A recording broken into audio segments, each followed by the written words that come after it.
Dr. Coates here.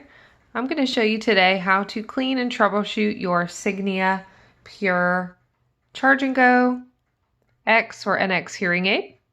Something that looks like this. The first step is when you take it out at night, just take a look all the way around to see if you see any debris, moisture, or oil from the skin. You'll have a microfiber cloth in your kit that you can use to wipe around the device.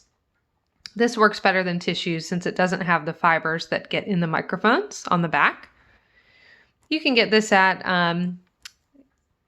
any kind of electronic store or same thing you use for your glasses. You'll want to wipe around the device if you see any oils from the skin before you put it in your charger at night.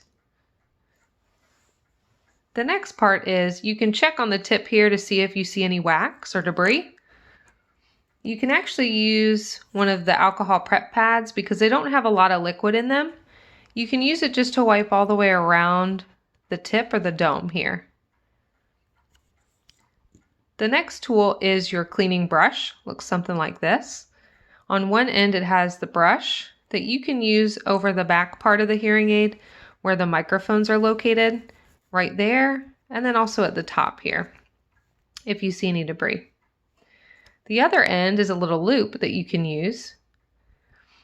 You can use it at the tip if you see any wax at the tip that the other tools were unable to remove.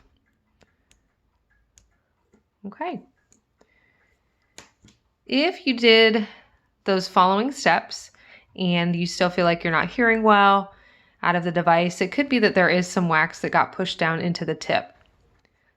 So to troubleshoot, what you can do is take this little tip, pull from back behind, and it snaps off.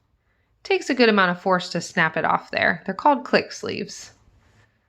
Once you snap it off, there's a little filter on the end here that blocks wax from getting into the electronics. You will either see in your kit a bag that looks something like this, or a little case like this. These little sticks are the replacement filters. You'll take one of them out. You'll see one end is empty and one end has a replacement filter.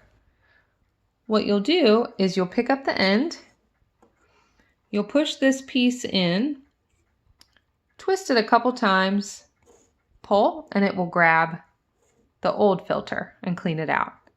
Flip it over to the other side, give it a good push, and it will hold it in place.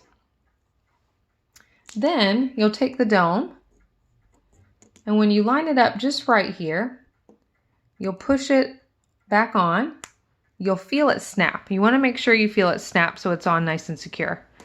Then you can kind of pull on it just to make sure that it's on all the way. And that is how you clean and troubleshoot the device.